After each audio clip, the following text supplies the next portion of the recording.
Hi, everyone, and welcome to the meetup. I'm your host, Debra Godette, along with my lovely co-host, Iyanna Tucker. And I just want to say thank you for joining us today. Yeah. So we have an exciting podcast for you today. We have with us our favorite chef, Chef Holly Herrick. Welcome back to the show. Hey, Debra. Hey, Iyanna. It's lovely to be here. Glad to have you back. Glad to have you. Yeah. Pleasure. And we have a new friend with us today. We have Brent Holliday. He is the marketing coordinator for workforce development here at Thomas Nelson Community College. Welcome to the show, Brent. Thank you so much. It's a pleasure meeting you both. Thank you for having me here. Happy to have you. Happy to have you. Yeah. So. And since you're here, would you like to tell us a little bit about yourself? Definitely. Sure. Well, I've been working with helping the marketing folks here at Thomas Nelson for been about a year and a half now. As the nice folks listening to this will hear, I do retain a little bit of my Appalachian accent. I grew up in Bristol, which is on the far western portion of the state, bordering Tennessee. So we may talk a little bit about our Thanksgiving traditions from out that way, just like every family has their own, which is what makes Thanksgiving so great. But came to this part of Virginia to go to college, and I've gone away and somehow always managed to come back. So it's wonderful to be working with such nice folks here at Thomas Nelson, and it's a wonderful opportunity to be here today with all of you. Thank you. So we're much. excited to have you here today. Yeah. So today we're going to be discussing ChefsGO and Thanksgiving and Thanksgiving traditions, like Brent mentioned. So for those who didn't catch our last podcast with Chef Holly, so ChefsGO is a culinary program here at Thomas Nelson Community College, and there are classroom and lab training opportunities as well as mentorship opportunities. Yes, exactly. Yeah. It's a 26-week program. 13 of those weeks are split between classroom and actual lab time, working in the kitchen, learning all of the classical techniques and really everything that the students need to be able to get up and running and working in a professional kitchen, or another leg of the culinary journey. Basically, it's soups and nuts, they're ready to go. But after that part, there is a mentorship with several of the best local chefs in the area, where our students get to actually go in and use what they've learned in the classroom and in the kitchen and put it to work under the tutelage of those wonderful chefs. So it's also a paid mentorship. So it's really just a wonderful program. As you know, I'm a big fan. And just so excited, like Brent, to be part of it. Yeah. One of the things that I found very, very interesting and made me interested in ChefsGO is that it's not only for people who are interested in furthering their culinary career, but just for people who want to get more experience in the kitchen, or, for everyday life. Yeah, I found that. I like that. Yeah, it's really just this awesome launching pad. Who was I talking? Oh, I was talking with a potential student looking into starting the program when we resume. It's looking like it's going to be in the fall now, although that's to be determined, and we may be talking more about that. But she is a person who, like so many of our students, she's a Thomas Nelson student, studying a completely different area altogether, which is eluding my Thanksgiving-addled brain. I think I'm already thinking about gravy. But she just loves to cook. She said, I just love to cook, and I love to feed people. And I said, yes, yes, and yes. That's basically, if there is a commonality amongst all of our students, that is it. And it isn't just for going into the restaurant world, but certainly our students are prepared to do that. But there's all kinds of arenas to jump into. Food writing, like me, we talked about that. Working in food trucks, starting your own business, your own pastry, catering, special events, PR work like Brent does, basically. Well, not really PR, but marketing and media for the restaurant industry or the culinary industry. As I like to say, because we are in Virginia, in the Chesapeake area, the world is your oyster. There you go. I like it. Yeah, definitely. So let's talk a little bit about cooking during COVID. So with all that's going on with COVID in our nation, what would you suggest is the best way to approach this Thanksgiving holiday meal that honors the Thanksgiving tradition while maintaining safety precautions? Brent, I'll jump in here.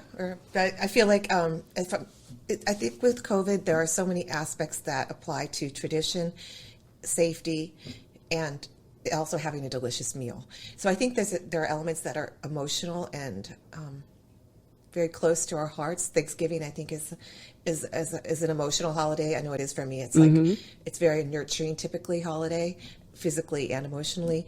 So I feel like this Thanksgiving, perhaps more than any other Thanksgiving all of us have Americans have lived through, is a time to be nurtured, emotionally especially. So I feel like as I'm approaching this Thanksgiving, as I'm preparing for it, I'm having a much smaller group at our table. It's just me and my boyfriend. I am cooking two of my favorites, well, four of my favorites and one of his, but all of them are favorites. And I feel like as a cook, as the hostess, or whoever's doing the cooking and whoever's home, including our ChefsGO students, it's at Thanksgiving always, but especially this year, to keep stress low. Yes. So really low. It should be a meal especially to be savored with, the love of your companions that you're there with. Yeah. So I agree. absolutely. It should always be like that, but as I'm sure most of you know, I know, especially in my early years, I always made a massive feast and was mostly stressed, and I was exhausted by midnight. And so I think keep it small, keep it special, and get as much maximum flavor as you can. And of course, keep the distancing at your table and in your kitchen. It's important, even with family. Yes. So, so for my menu, for example, I'm cooking a smaller turkey. I'm cooking just 3 or 4 sides, and I'm going to just put an emphasis on making all of them really, really good. So it also low stress. So for me, I love mashed potatoes. So I love mashed potatoes. Yes, you did talk about that last time. I forgot. I am Irish. I think that's part of it, a big part of it. But making really extra special mashed potatoes is not hard, but taking those extra special steps makes a big difference. So using the right potato, Yukon Gold is best, in my opinion.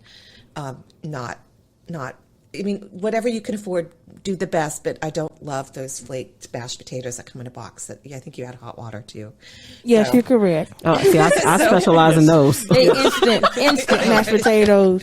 The Hungry Jack variety. Yep. Very big. Come in the blue or red box. So I'm going to try to be nice here. But butter makes everything better. So, but anyway, you start the potatoes in cold water. Drain them well, put in some hot cream, some hot butter, mash them, and you can do that ahead and then reheat it. It's sort of like true with everything for Thanksgiving. I think people think, or you can do them ahead and then do them over a hot water bath. But I think people tend to think that Have to do it the day of everything. the day of everything, the pie in the morning, get up at 4 a.m., put the turkey in, panic, make the stuffing. It's really, truly almost every single thing, including the gravy, you can make ahead.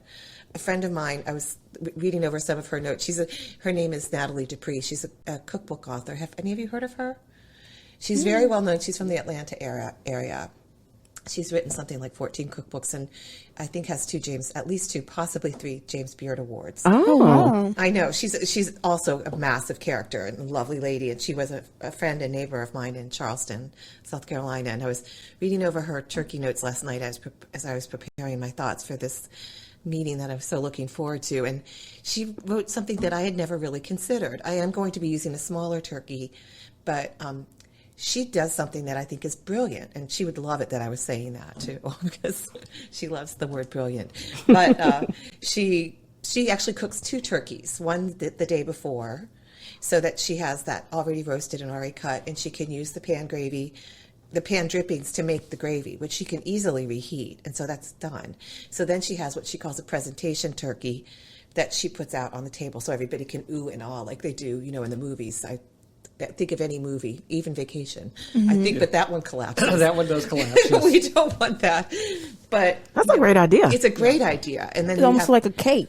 yes, Yeah. exactly, Like a presentation cake and one you can eat. Exactly. And then there's the one to eat the next day, and you have the wonderful aroma, and you have all of the wonderfulness, but you don't have any of the stress. So I like it. on the subject of turkeys, I think something I have been doing in recent years that I used to think was a complete and total waste of time, and it's the topic of brining. It's kind of like to brine or not to brine. People feel pretty strongly about it one way or the other. I used to kind of feel like opposed to it, like it was silly. But a brine is basically a combination of salt, sometimes a little sugar with water. sometimes with a little brown sugar goes nicely in there, and some typically spices. And you soak the bird in it. The bird, as my mother said. She would love that too. Why does everybody say bird about turkey? Why can't they just say turkey? I mean, nobody says bird about chicken. No one gets up in the morning and says, "Oh, the turkeys are singing." Just listen to that. Nice reverse logic. Yeah, it's true. It's true, Brent. Oh, tree's full of turkeys. I can remember my mother saying, "Gotta get that bird in the oven, Herb." So we had the. It's really bird. tough to get them to come to a feeder too. Bird can really weigh it down. So the brine really does make a difference. It's 12 or 14 hours, but what the salt literally pulls liquid into the turkey and the flavor, so that you have this big, juicy, beautiful bird. It also helps crisp the skin, which is a long explanation as to why. But it really makes a difference. That and rubbing a little butter under the skin and on top. And, as another cookbook friend of mine liked to say, Lynn Casper, she's a Italian cooking specialist, but I once heard her say on a show, you've got to keep giving the turkey back the love. So you keep basting it or giving it the pan juice, so that keeps giving back the love that ultimately becomes the gravy too. So I think it's just making everything a little bit better, a little more attention to detail, but less of everything. Ah, got you. Then you don't feel like, overwhelmed or like, Jonah the whale at the end of the whole thing. Yeah. Okay. And everybody's happy. I've never had whale for Thanksgiving. Should I brine the whale, Holly? Or I think you put it in the oven. Yeah. Better watch that the breaking down the fat. Yeah, it was the most tender part of the whale. PETA, if you're listening, that was a joke. I do not advocate having whale for Thanksgiving. Yeah. No, I think we're going to have a bird. Bird. And everybody says with emphasis on the wrong syllable. Bird. And you just assume it's turkey. They could be serving you a different kind of bird. This is true. That's turducken. Get some clarification on that. Turducken. It's interesting that you brought that up, because we had heard about that actually doing another podcast thing, like turducken. We had never heard of that before. Louisiana is the first place I ever heard someone mention, but Holly would know more than. No, that's bringing us right into the regional differences. Turducken is very much New Orleans and Louisiana, and it's, see if I can get my foods right. Duck, turkey, and chicken? It's a duck stuffed with a chicken stuffed into a turkey. Have you ever had it before, Brent? I have. Oh, wow. Is it good? It's very good. I had a coworker from Louisiana, and she would make. I understand it's very labor intensive. It is. It's massive. It's massive. And you have to combine the two and then tie it off and roll it, and it because obviously you have the duck, which is the dark meat, which provides a lot of the wonderful fat and flavor. So it's funny when it gets sliced off, it sort of looks like a. Remember the old Little Debbie Swiss cake? Yes. Oh, yes. It's sort of the meat equivalent of the Little Debbie Swiss cake. You have the different layers. I can see that. The French call it a roulade. Or jelly roll is another way. Jelly roll the meat, anyway. I think maybe Excellent because we used to have Coulade to drink at my house. The French would call it. it's not Coulade. Yeah, we had Coulade too. Coulade. Flavors. Red Coulade. Just red. We had to dump that sugar in there. Exactly. And people said later on they were flavors. Look, Coulade doesn't go by flavor; it goes by color. We're out of red. We're out of green. It's okay. You get whatever's left. Exactly. Yeah.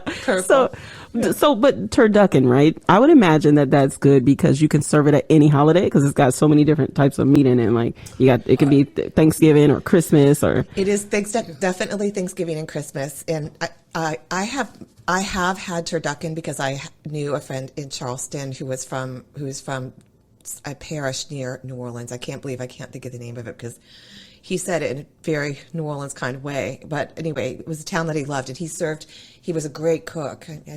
I don't know where Donnie is these days, but anyway, he was a fabulous cook and always served a turducken at Thanksgiving and at Christmas. Ah, okay. It makes a great gravy because it's got all those wonderful meats kind of mixed up going in together. Yes. So that's definitely very New Orleans. And then Brent was telling me about some of the places where in Western Virginia that he's familiar with. And I grew up in New England and lived in Charleston forever. And then Virginia has its own here, right in this area, Virginia, right here, Jamestown, Williamsburg area. its own as well. And I'm sure you ladies have some that you grew up with and know and love. I know. I just want a baked mac and cheese. Like, serve whatever else you want, as long as I get my baked mac and cheese. Now, are you a fan of the breadcrumbs on top? No. Okay. That's like the brine, no brine. I know with mac and cheese, people go both ways. Yeah, but it's serious too.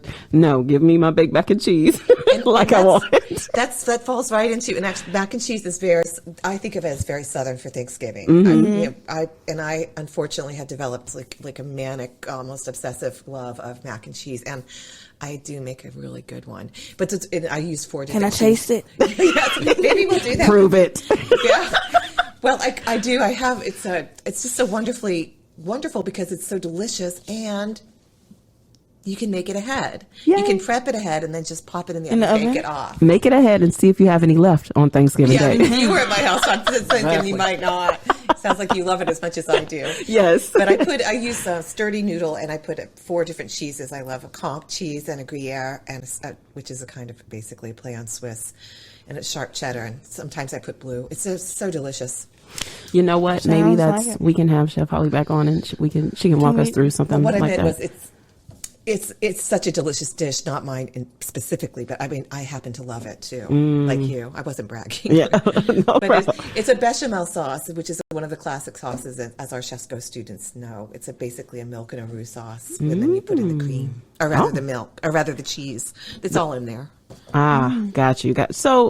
So Brent, tell us some of your Thanksgiving favorites or Thanksgiving traditions from. Sure. Well, I was when Holly and I were coming in. I always said, and I do encourage people to do this because I love gathering like everybody around food. We know that this year, like so many other things, this is going to be a little different. But I think there's a real opportunity, even with reduced family gathering, smaller sizes and people not traveling as much. It's been fascinating to me. Where over the years, as I've said it, whether they were people I've known all my life or maybe they were just friends or guests invited around the table, asking them, what were the foods that you ate? What are your Thanksgiving traditions? Because I find there's so many amazing regional things or people that someone will pipe up and say, oh, well, I'm sure this was unique to us. And then someone they've never met at the other end of the table say, oh, we did something just like that or something like that. So we've, of course, myself growing up in the western part of Virginia and where the southern Appalachians come in that way, our traditions are, we have the same, turkey, mashed potato stuffing that's sort of ubiquitous. But one of the things certainly that I remember as a little boy growing up and goes back to the settlers coming in, crossing the Blue Ridge and getting into the park, was, wild game, and people hunted. My father, when I was a little boy, was a big deer hunter, and so venison was always a much a part of our thing. We always had, along with turkey, we always had some sort of venison, either a venison roast or I don't know if y'all ladies have ever had. I had the venison roast before. I thought it was chicken, but it tastes like good. It's very good. It's a very, very lean, and Holly will correct me if I say anything wrong culinary wise. No. It's a very lean red meat. It's prepared right. It's got a wonderful flavor in a roast. A lot of people, because it has such a low fat content, some of my relatives would make it into chilies or stews or something that we would have along with that. It's delicious. It's one of my favorite things. Yeah, I love it because it's got the gamey flavor, but not overwhelming like bear. Yeah, if it's prepared right, various people had sort of to brine or not to brine. My great grandmother would swear by soaking venison in tomato juice. Oh, interesting. To reduce because pull out that pull out that gamey flavor from the acorns and the things that the That's deer so dine interesting. on. I need to look into that. My mom's mom would use buttermilk. Yes. Which is I think a lot of things get chicken for marinated. sure. Yeah. So For the same reason. having wild game there as part of it. I mentioned to Holly coming in, my great grandmother, who I didn't get to know very well, was famous in the family for making these things called mincemeat pies, which is a combination of it's raisins and spices And apples. And Pears. then traditionally, and now like, you can still get like a frozen mincemeat pie, but it's all fruit. In the days before refrigeration, you would actually put like beef suet or fat, and mix that in with the spices because it was a way of preserving the beef tallow before. So, through the winter months before refrigeration. And it's a little bit of a lost art because it sounds, frankly, it does sound a little bit nasty when you think about all those ingredients together. But when it's done wonderfully, as I'm sure your grandmother did. My great-grandmother was so renowned. It is remarkable. It's kind of like fruitcake. Somebody was showing me on, Facebook. All my friends are, almost everyone I know is interested in food or cooking, or is a chef. So I get a lot of food stuff on my pages. But there's a beautiful picture of a really gorgeous fruitcake. And when I was in junior high school, I was in the band. Yes, I admit it. I was a nerd, and we sold that Claxton fruitcake. okay. We tried to Claxton Farms fruitcake. we tried to sell it, and it's hard to sell something that you don't really believe in. And I ate it, and I thought it was nasty because it had those really green jelly. They taste like, I think they're supposed to taste like mint, but they don't. I don't. It was horrible. But anyway, They taste like cough drops. It does like a cough drop, except to chewy. And like a pie and a cake. In a cake. Oh, it's like a cake that's been compressed, like you would garbage or a car. So it's like sliced it into. It's just terrible. But anyway, this woman had made this most gorgeous fruitcake, and it had. It's a labor of love. It's a process. There's an aging. You have to keep, kind of giving it coats of some kind of booze. I think it's bourbon. I'm not sure. It's brandy. Brandy. Okay, thank you. It's like you can't use that. and it had all You use whatever you have handy. Maybe. But anyway, it had all these beautiful pecans, beautifully arranged on top. It really looked delicious. So I think that there are so many of our traditions, especially those that involve a lot of time and a lot of love, that kind of get swallowed up a little bit in the world of speed, which is one of the world of our fast-paced world. But it's one of the things that I think has been a real advantage, and there are silver linings with COVID, is that people have really, by necessity or by emotional or financial necessity or whatever the need, it's just taking the time to sit back, get some perspective, and smell the roses a little bit. Take the time to make the bread. Take the time to smell it baking. Just take the time to really enjoy life a little bit more. So again, I think that's another reason why Thanksgiving is just going to be super special. I'm hoping for everybody this year. And don't be afraid to. Holly, feel free to weigh it. Again, going back to learning, I love learning, meeting new people, learning about them and about in this case, their Thanksgiving traditions. I think it's really interesting what I've learned as people who aren't afraid to improvise. Like I have a dear friend of mine and his family. They were a mix of everyone in the family was either in the military or first responders. So they were like, we didn't know what it was to have Thanksgiving off. Right. Someone was always, a couple people might be off, but like restaurant workers. Right. He's like, Dad might be at the firehouse and Mom was a nurse, etc. Never an opportunity to all be together. Exactly. And what they realized was, and for years this caused them stress. They were like, someone had to eat standing up. We were doing, and they were like, wait a minute. We finally figured out that no one left until right after noon. So what they did was they turned their Thanksgiving into breakfast. They made sweet potato pancakes, turkey cranberry sausage, and basically I love it. Thanksgiving dinner into Thanksgiving breakfast, like where it. they were all around the table together. That's a brilliant. There's that word again. Brilliant. Brilliant. I like it. Definitely does not apply to me. So. Yeah. Sounds excellent. I guess they will turn it over to me now. I have a question for you. The COVID numbers are increasing nationwide. How has this impacted the ChefsGO program? Well, Iyanna, unfortunately, it has impacted us in ways that are, regrettably, we've had to push it back, our starting time, but for reasons that make a lot of sense. In that, mainly the kitchen where we work at War Hill High School, which is a public high school near our downtown or Williamsburg campus. It's a wonderful kitchen, but with everything happening and so much uncertainty still, we felt it was better. We didn't know if it's likely the school itself will be open, but we didn't know if we would have access to the kitchen.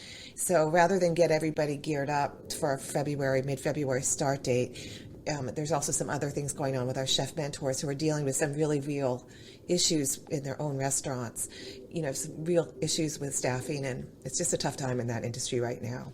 But everyone's available. What really, as we tell our students, we want them to have not just 100% wonderful experience, but 200%. So we want them to have it all, not compressed and as good as it can possibly be. Feel rushed, basically. Right, rushed, or and also the other thing is there are opportunities, of course, to do online teaching, but we felt, myself and Robin Carson and Allison Patterson, who we all sort of worked together with the program, put our heads together and said, really, it's just cooking it really does have to be hands-on. You really have to have all your senses, especially your nose. And, right?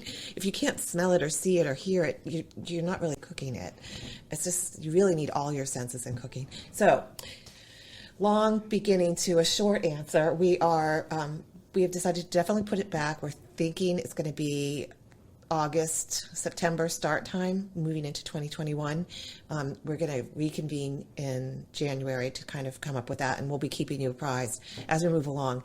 But, thank goodness, hallelujah, and mercy to all the powers that be in science for making so much progress these days with the vaccine.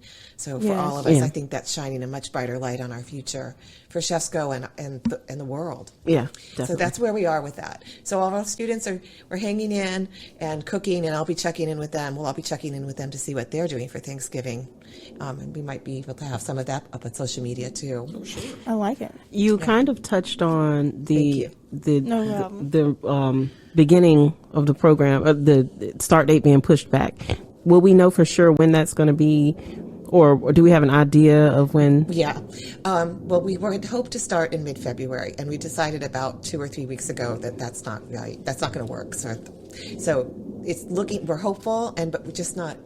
We don't want to broadcast anything specific until we look at where we are again in January. Oh, yeah. I like it. And then thank you. Well, because it's hard to put the students on hold, it's not it's not fun for any of us. Nobody at all. Yeah. So everyone is, so far as, of course, is understanding, but it's, we want it to be sure. So we're looking at January, reconvene, you're looking at it. Okay. And at that point in time, we will make it, near that point in time, within a month or so of that time, we'll make a definite decision as to the starting date. Okay. But right now, stay tuned. But we're looking at late summer, early fall. Fingers crossed. We think it's all systems go. We're looking for a couple of alternative kitchens just so we have, even hopefully as the program grows, we're hoping it will grow into 2 full semesters a year over time. That is to say 2 26-week programs each year. So it'd be great to have, as wonderful as our kitchen is, it's always great to have a backup, especially since you never know what's coming your way these days. Oh, yeah, definitely. 2020, the year of unknowns. Yes. It's like a roller coaster. I know. If you're sitting in the front and you can't see which way the track is going to go, that's the way I would describe that roller coaster ride. I like it. So getting back to Thanksgiving history and traditions, let's talk a little bit about the first Thanksgiving: ham, roasting pits, wild turkey, corn, squash, the rest of those sides. So just like the turkey is one of the traditional Thanksgiving foods, so are the sides. Why is that? And how did these particular foods become associated with Thanksgiving? Oh boy, that's a lot going on there. But I mean, that's awesome though. But I think specific to this area, to Virginia, Virginia has a lot of firsts, specifically as it relates to Thanksgiving, that I think is pretty awesome. Jamestown, 1607, got 3 ships full of people, hungry people. I wrote it as like a crash course in starvation. God bless them. But it was really, it was rough when they got here. They didn't have any food. They didn't know how to really work the land here. None of this stuff was indigenous to them. But our oysters, our corn, or the oysters that were here, that were unfamiliar to those completely. So with the help of our good friends, the Algonquin Indians, and Chief Powhatan. For some odd reason, I always want to say Powhatan. I don't know. But that graciously helped these people become familiar with their native foods. So with corn, squash, especially in the season of November, which is traditionally the harvest, the end of the harvest. So that's kind of like the timeline for October, November began then. So that was really the first official Thanksgiving in this country was 1610, hosted largely by, well, not officials kind of not really. There's all kinds of official Thanksgivings, which leads to George Washington, who did the official proclamation in 1789 for Thanksgiving on November 26th, and then later President Lincoln made it a national holiday. And predating our Thanksgiving, there were others in other parts of the world, but it all goes to harvest and Thanksgiving and praise. But to get to your question about the sides, Deborah, it goes to the seasonality of whatever region you're in. So here, corn, peanuts. The ham is a big deal. Because we have these pigs that are gorging themselves on these beautiful peanuts that came to us from Africa, along with okra and a few other things that are also staples in southern foods like gumbo, or I can't even think of another okra dish right now. Gumbo. I think Brunswick stew, which is a Virginia dish, frequently uses okra. But so the hams they're eating these gorgeous peanuts and they're getting fat and delicious, but because it was so early in the 17th century, we didn't have refrigeration, so they salt cured them. So that becomes this delicious Virginia ham that's salt cured and smoked, and you get these delicious little slivers that are served in biscuits, which are southern. So I really believe that the seasonality of the time of the year and the region that sort of dictates what the dish is going to be, what the side dish is going to be. And turkey is a wild bird. There's that word again. Bird. I guess people still see them. I haven't ever seen a wild turkey. I know. Have you, Brent? Oh, yes. I've never seen a wild turkey. I would love to see that. But I think they're still roaming around out there. A lot of them. We have quite a few. This time of year is certainly in Williamsburg and the surrounding area where I live, where we have a fair amount of wooded areas.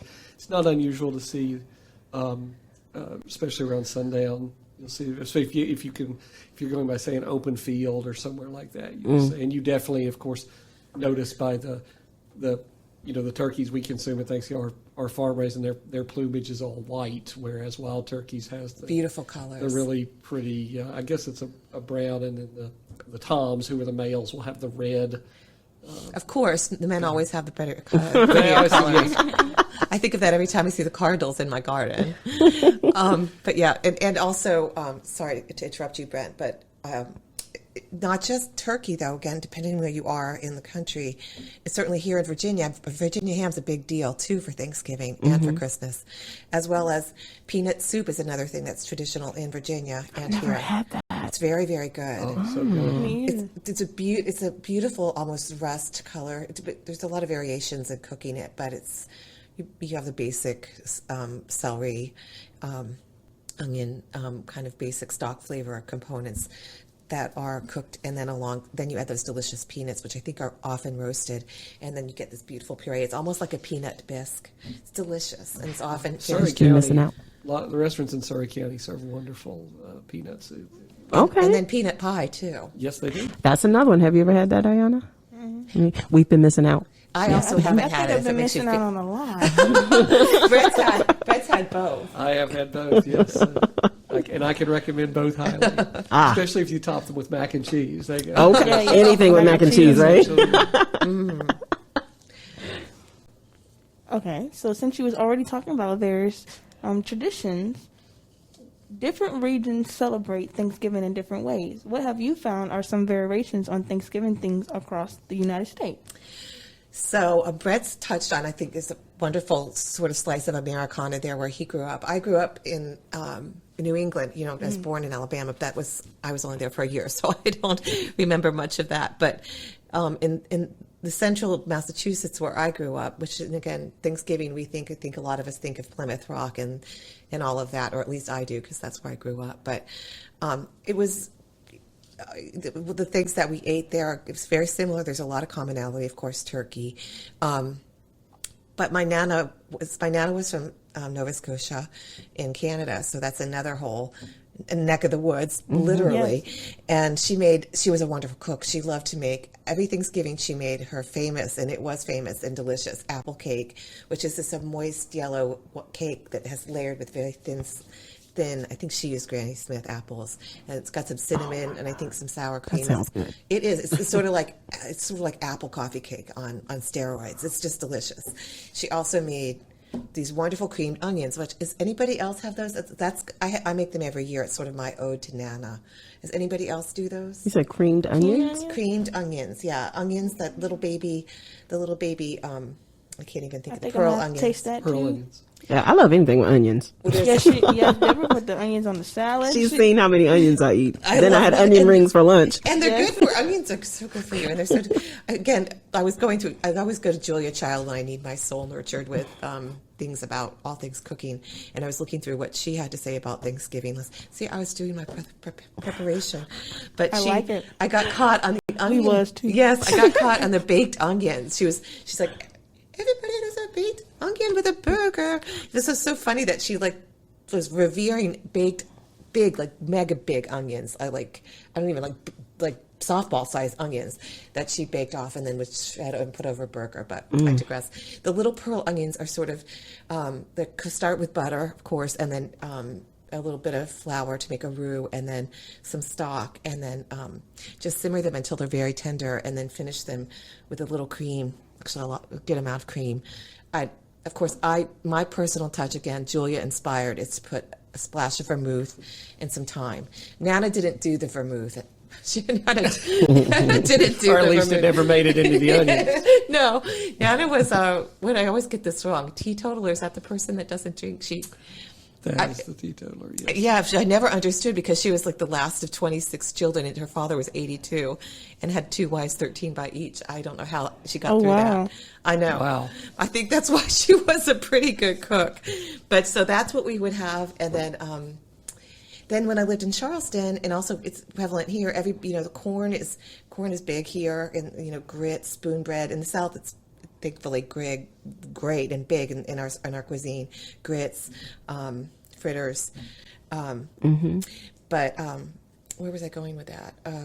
Cornbread dressing. So you make a beautiful fresh cornbread bread using really nice grits, ideally, and then fold that in with some sausage and some oysters. That's very much a Virginian kind of a dressing, and even maybe some Virginia ham too. So salty and sort of the briny with the oysters and this nice nutty corn. That's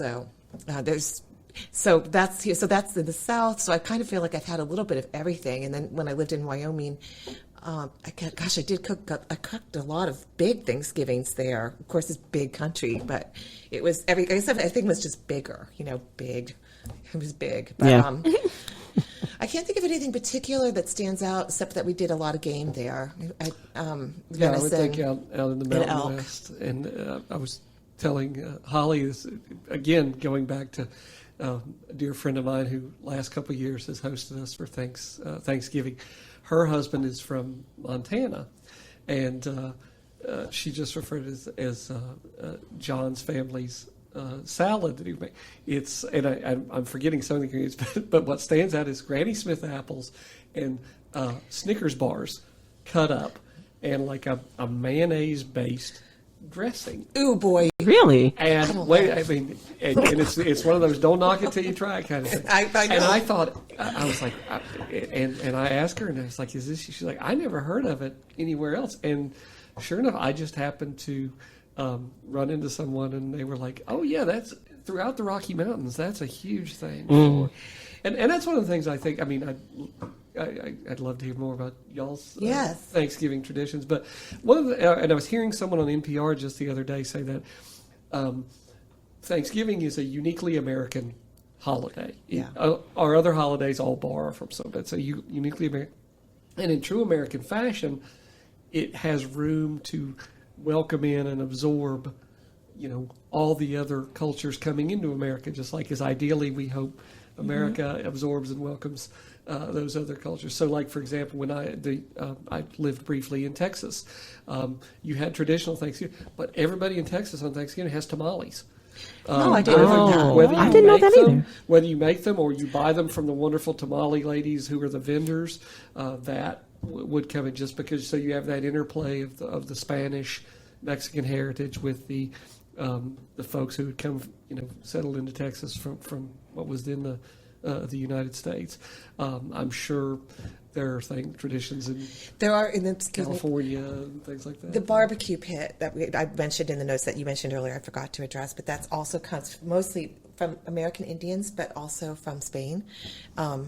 Barbacoa, I think I'm pronouncing that correct. Is our when we say barbecue, it's a derivative of that word, which is Spanish for kind of a roasting pit.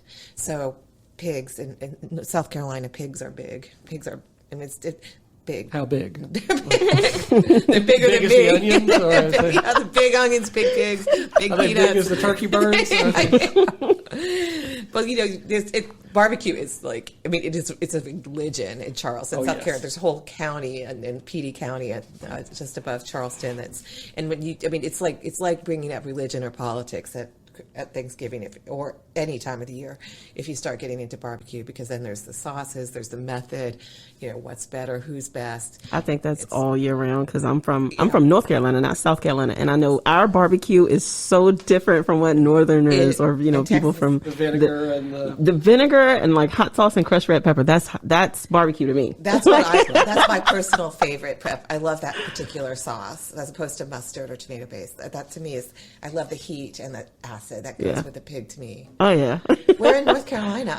Well, you've probably seen a sign if you're on 95 South. You might have seen a sign for Rocky Mount, North Carolina. Yeah. Sure. Well, that's kind of like my Newport News from here. I'm from the small town of Nashville, North Carolina, which we call it the original Nashville. I love it. I went to Raleigh last week and I just passed it. Yeah, so you know. Sure Yeah. I thought you looked familiar. If you ever go back that way, stop in Rocky Mount at a restaurant called Gardener's and order their barbecue. Let me know what you think. Oh, I'm Yeah. sure it's I want to delicious. go down too. Yeah. Yeah, me too. I'm gonna have to get in there. I Where are did stop you in from, Iyanna? Smithfield, North Carolina once. Oh, They okay. have wonderful barbecue. Yeah. So you know all about that North Carolina yeah. barbecue, right? Yes, ma'am. And then we have Smithfield right here too. Right. And that's different, even within just a few barbecue like Thanksgiving. People put their own take on it. We're passionate Just- about our barbecue. And then there's Texas about barbecue. Kansas City, Oh yes, Memphis. Memphis. Yeah. It's true. It's also wonderfully American, but yet brought from other places. Well, you were going to say maybe where you're Oh, from. I'm just from Newport News. Oh, well, that's good. Yeah, my family is from Southampton and Franklin, Virginia. What's barbecue to you? Well, barbecue to me, I just go to the restaurant and pick it up. Is it the kind with the hot sauce and vinegar, or? I think it's the one. Yes, with the one with the hot sauce and vinegar. Okay, I like okay. the juices and the flavor in it. Yeah. Yeah, I like some barbecue though. I just gotta find the right people to make it. Got you. Do you all have things specific to your families would do at Thanksgiving? Oh, in terms I of think dishes for and me things like would that? be the cabbage and collard greens. Definitely your Collard greens. Okay. Yeah, my greens. Yeah. I think that's what I'm Yams. looking forward to. Oh yes, the See, yams. there you go. And you put the The yams versus sweet potatoes kind Oh, of thing. yes. To me, the yams put are the marshmallows on bright it. orange marshmallows, and then sweet potatoes.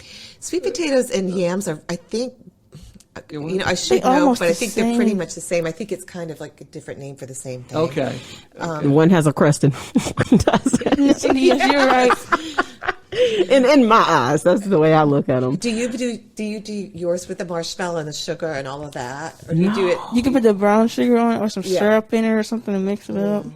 I literally, like the way that I eat my yams, you can literally mash it up and put it in a shell and it'd be the sweet potato pie. So, I think I love that. Easier the better. we always had the ones where the yams were I think it was Cairo syrup and marshmallows on top. Yeah, No, my ex-husband Yeah. loved that. yeah, it was definitely So, but I still love get the blood sugar up there just for it's a Cairo sugar Cairo syrup. syrup. Yeah, Cairo which- syrup. which is What's- corn syrup. Oh, okay. So sort of like, not like the syrup for pancakes, right? No. Okay. Different sourcing than It tastes almost molassesy, very yeah, sweet. Yeah. Oh, molasses. That's a whole nother subject. I don't like molasses. I don't know what it is. It's similar. It reminds me of root beer. You know, it's got like, is it A&W? It's got like 800 ingredients in it. But I do happen to love, I love ginger snap cookies, and they have molasses in it. I like ginger snaps. Wait a minute, but that's one thing I do like ginger snaps. So, But it's modified a little bit by there's a ton of butter in them too. oh, okay. So you've got butter meat, like mellow butter meets spicy, hot, sweet molasses meets ginger meets oven meets mouth. Yeah, it's been the bakeries in Colonial Williamsburg would do molasses cookies and like these little, like a molasses bread with the really dark coloring. Yes, molasses is goes to an older time for sure, a way of preservation. And I don't know enough about it to speak intelligently, but it's a method of preservation that's used. Well, there. it's also like, refined sugar was very expensive. Yes. So Well, of course. molasses for certain families, just as the Indians' only natural sweetener was honey. So Honey and syrup or tap from the trees. Right. But yes, you're right. Molasses was a cheap form of sugar. Yeah. Just like vinegar is a cheap form of wine. And in the Appalachians, we have what called sorghum molasses, which is sorghum. I've heard of that before. You're right on target with everything you're saying about sorghum and molasses. Sorghum tastes a little bit different. which it's a different whatever it's pressed from is a slightly different. Yes, it's plant, a different. I think it's cane. My it's some cane? type of cane, and my great grandfather was big on sorghum molasses on biscuits, which I think I would have liked your grandmother, Brent, or grandfather, and both of them. But Brent was telling me on the way here from Williamsburg that his grandfather I think I got this right, used to go out and hunt for turkey on the morning and of my every dad, Thanksgiving. things I'm sure have changed, and I was never a hunter, but it used to be that hunting season ran right through Thanksgiving morning. So if people, we never saw my dad that morning. It was always until he came back. Very seldom did he come back with anything, but he used to go out. He tried. He tried. There was the one year we did very well that he hit the deer with the car, and several of the families did okay on that one. Oh boy, that reminds me of the Thanksgiving it was that I went hunting. Major parentheses here with my God bless him, my very sweet ex-husband. He's like, he got the gun out, this big, huge old gun, and we lived in Minneapolis, but he was from Iowa. I'd never seen him with these big boots on, this massive gun, and they didn't have a dog. They were gonna go pheasant hunting. We did go pheasant hunting, and I was the dog to flush out the birds. That was my job. So. And I was like, okay, I'm game.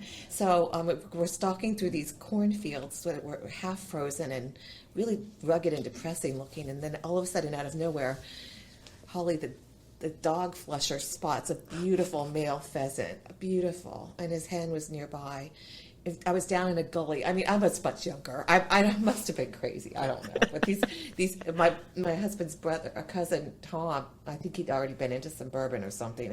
It was very raucous out there, and I felt like I was very vulnerable. And I saw these birds, and I caught an eye to eye with this pheasant. This male was beautiful, and he looked at me, and I looked at him. I was sort of like, go, you're in trouble. So I flushed it fast and I'll get it. Boom, boom, boom. And this poor bird, they clipped his wing and he fell out of the sky. And I think they eventually found it. And then my mother-in-law, who was a fabulous cook, but she was also from Iowa, where you don't eat anything medium rare or even medium or even done. You eat everything, especially poultry, well done. Mm-hmm. So she cooked that too. Been a fabulous cook. I could talk about her cooking forever, but when it came to anything meat in Iowa, has some beautiful meats, beautiful pork, that poor bird. She just cooked it to death. I mean, pun not intended. And on top of that, the pellets were in it. So I actually bit down on one of the pellets. Ooh. So it's not a happy story. Unfortunately, I'm sorry I brought it up because it wasn't a great memory, but it was a really nice Thanksgiving. She made a great apple pie. Yeah. On the bright side. Yeah, there you go. Got a good apple pie out of the deal. Hitting the deer with the car was a lot easier. There was no pellets. There was maybe a hood ornament. Piece of the grill. Piece of a headlight. Yeah. That's easily removed. Poor deer. Just got to wash it off a little bit. A lot of it. Pick it out of there. It's a bigger animal. It's a much more humanely harvested than that poor pheasant. I really felt horrible for the pheasant. But anyway, Thanksgiving horror stories. Roadkill. Literally. All right. Okay, so that leads me to your next question. One of my favorite Thanksgiving sides is gravy. What is the key to making great gravy and other sides, in your opinion? Well, thank you. That's a great question, because gravy is kind of what brings everything together on that Thanksgiving. Yes, I heard plate. you keep talking about this gravy and the turkey, and it makes your own gravy. And I'm sitting here like, well, the only thing I do to make gravy is get the pack and put some water in it and measure it and put it in the pan. So I'm so glad that you asked this question, Iyanna, because it's the key that holds it all together. And I think because gravy is technically a sauce, and sauce sounds scary to a lot of people. No, I like sauce. Sauce the better. Yes, but You should have saw me at the Subway. I'll go to another. That's funny. Another family experience. God bless my family. I hope none of them are listening to this when it comes out. But my brother Carrie has his. I guess for all intents and purposes, his wife. She hosted a lovely Thanksgiving one year, but she didn't know how to make gravy, so she gave me a vat of, I don't know where. I think it's just something she bought in a store, and asked me to make it better. Oh boy, I couldn't make it better. I added salt, I added pepper, I added honey, I added wine, I added mustard. I reduced it. I prayed, but it's still. There was no saving that. It tasted like nothing, and it looked like Nothing. yellow, thickened yellow something. It just was horrible. So the key to the delicious gravy is I need to write this down. it's the pan drippings from the turkey. So what that is comprised of is the fat and the butter, and in my case, I usually put a little bit of wine over the turkey as it's cooking, a little bit of white wine.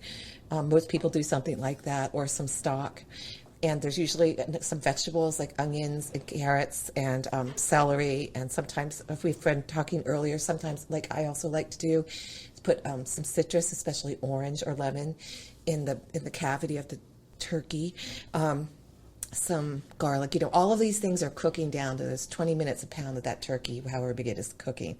So they're putting flavor into the bird, but also into the drippings of the bird. So as that, I said it again. The bird. That bird. Good thing that bird doesn't have wings. It'd fly right away. But I can't fly a short distance. just a little bit, like just a little For hop. those of you listening, turkeys cannot fly, so do not drop them from a high height. Yeah, but just a hop, not a real full-on, geese adventure.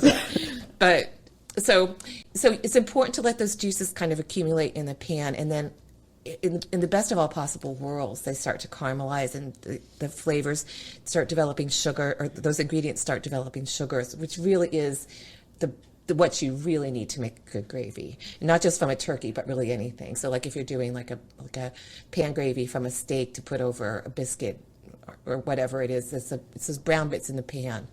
Then you hit those with a little bit of water or wine or stock, scrape them on up, get them out of there, then drain off the solids to get rid of those, but press them really good first, and then pour that into a saucepan, which is a narrower conduit. So your goal here is to reduce it, so you're concentrating the flavor, but you're not losing all the liquid.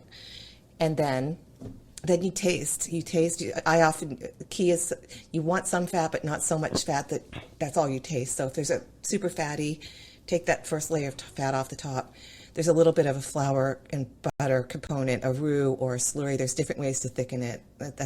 I literally could talk for an hour about that, so I won't. So then you bring it up to a boil, reduce it down. That takes out that flour flavor, and then you finish it with whatever the love is. I sometimes love the flavor. I'm going to say it again, of vermouth. You get that slightly sweet, slightly savory flavor of dry vermouth. I love that in gravy. I love a little bit of wine, because it's a French thing for me. And my secret ingredients are honey and Dijon mustard, just a little bit of each, and fresh thyme. This year, I think I'm going to add, because I've been going on this massive. Our students at ChefsGO know too that again, using seasonal produce and a variety of them, and the best that you can get is what helps to make your food the best. So lately, I've been really into mushrooms for some reason, not the funny kind, the shiitake kind. I love mushrooms. I do too, and they're so good for you, potassium and fiber. So I've been cooking with him so much. I was the other morning. My good friend Michael. He's learning to cook from me. So I was showing him how to make grits, and he's also going into mushroom things. So we were dry roasting them in a pan, which is my new favorite way to do it. So you don't put any oil, no salt, nothing. Just those mushrooms in the pan, and roast them off until they start getting caramelized, and then at the end you can hit it with a little bit of wine or salt and pepper, and they're so delicious. So I'm going to be doing something like that and putting them in my gravy at the end, because I think it'll add a nice texture, and it's something easy, but that will add that extra bit of, like I was saying, that extra little something that we all need this year. And also it's pretty healthy. I think they smell delicious when they're cooking too. Yes. Sounds So that's good. and then all that with that gravy, you can do that. Like I said, with that turkey before, make that little turkey, or even get a turkey breast. It's really a lot of the flavors coming from that skin on the turkey. Brown it off, and then make your little dose of your little base, and finish it. And you can easily reheat it in some simmering water in the appropriate container for the. You don't want to use something that's going to melt, or put it in the microwave and have it ready. It's really as easy as can be. And speaking of easy, what would you say are some new ideas for easy cooking? Like some convenient ways that you can cook and yet still have a delicious quality meal? Well, I think first of all, again, that we talked about before, is just doing as much as you can in advance. And really, there's so much you can do in advance. I love for Thanksgiving, especially because as I've gotten old, I've gotten older. So Can age a bit. Well, thank you. Since the last time we saw her, right? Yeah, It no. still looks the same to us. But I for some reason, I don't know what it is, but I'm really loving, there's this whole concept of cleaning your palate between, courses, whether it be with sorbet or whatever. I love just a really beautiful, simple salad. Just not a lot of ingredients, just like a nice, beautiful, bright, simple butter lettuce with a beautiful vinaigrette. Maybe this time of year, some pomegranate seeds sprinkled in, or a little red onion. Just something really fresh and simple and light. Well, and it's 2020.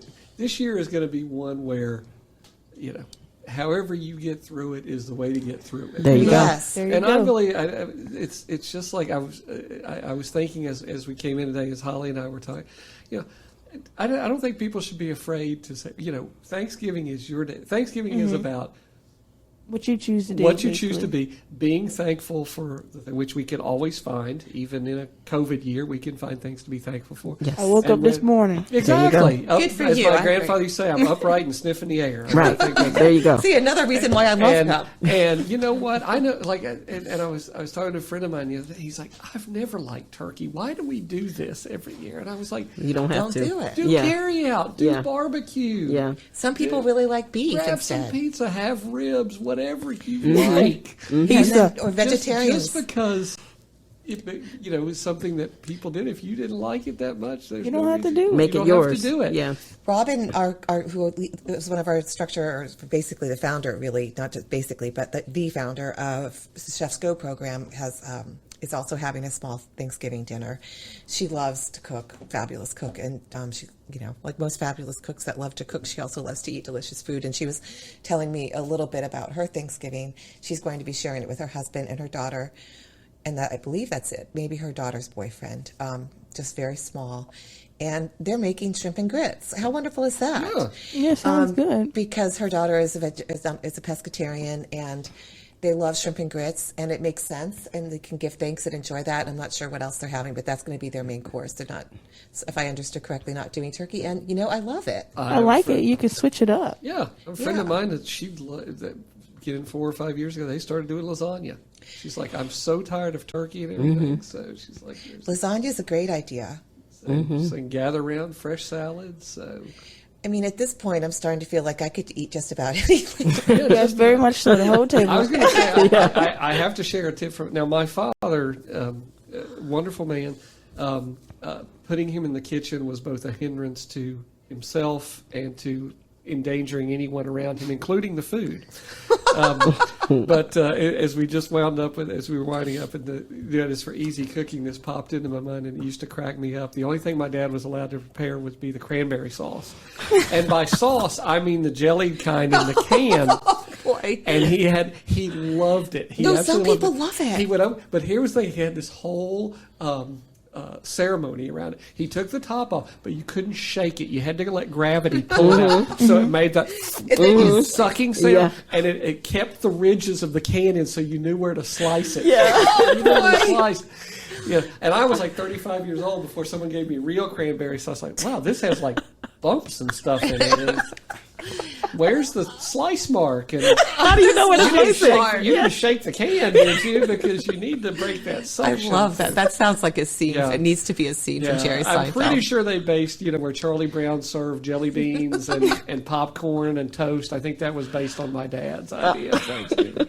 I know that. We had that that feeling of being the cranberry slicing Yes. specialist. Yes. That was me. He would stand like holding it 5 feet above the plate, and my mom's like, "What are you doing?" She's like, "Just shake it, dummy." And he's like, "No, it's There's a gonna- technique. There's a technique. It's tender. Then the slicing, operation." Oh my goodness! That was So- part of my youth as And well. My but- mother-in-law, she made this wonderful cranberry relish from scratch. And I was like, "What is this crap?" I'm not eating it. I do make that every year too. I make it with fresh cranberries and apples and pecans. No can involved. No, but we No had slicing. Like, how did you know where to cut it? Right. I used a spoon. we had the can too. We had the can and the slice, but not the process of the. I mean, I Oh, could yeah. just see him practically hanging over. Yeah. Wait for it. Every wait year for we it. have the picture now. We can. Oh, wow, it was a tradition. Date the year by the dropping of the cranberry. the dropping of the cranberry. So, we should have had a big one made for New Year's. I was You know how gonna the say big that- ball comes down. It's a cranberry on Times Giant Square. Cranberry. Yeah. My dad and a bird on the top of it. That's all New York needs this year. There you go. The bird. The bird. The dropping of the cranberry and my Yeah, dad. the dropping of the pat and the bird. There you go. There it is. That's definitely interesting. So I think that it's very interesting, as we have learned today, all of the different Thanksgiving traditions and all of the history behind Thanksgiving. Yeah, and the emotions, the love, Yeah. Yes. Definitely. and the humor, as Brent has so well. Yes. Well Yes. explained. Yes. Thank you all So- for letting me play along. We're happy to have you problem here. at I was wondering, Brent, if you could remind us where our listeners can get more information about the ChefsGO program. Sure. Thank you so much. And just I want to wish all of you a very safe, a very happy Thanksgiving. Thank you. Thank you. So You as do you. well. Wonderful Thanksgiving, and I hope this is a year where not only we can all be thankful and safe, but maybe make some new traditions. But yes, as far as you can go to the main tncc.edu website and click on workforce development, and you'll see all of the workforce development programs.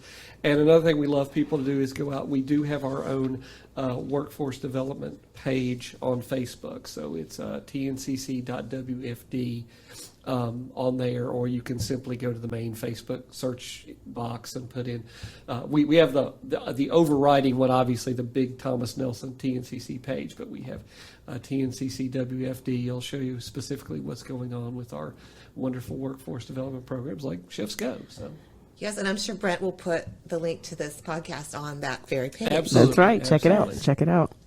Well, I want to thank both of our guests here today, Chef Holly Herrick and as well as Brent Holliday, for coming on today and discussing Thanksgiving and updating us about what's going on with the ChefsGO program. I also want to thank all of our listeners for taking the time to listen to our podcast. Yes. Thank you very Again, much. there you go. Again, I'm your host, Debra Godet, along with my co-host. Iyanna Tucker. Have a nice day. There you go. Thanks for tuning in to the meetup, and we'll catch you the next time. Bye-bye. Thank you. Thank you.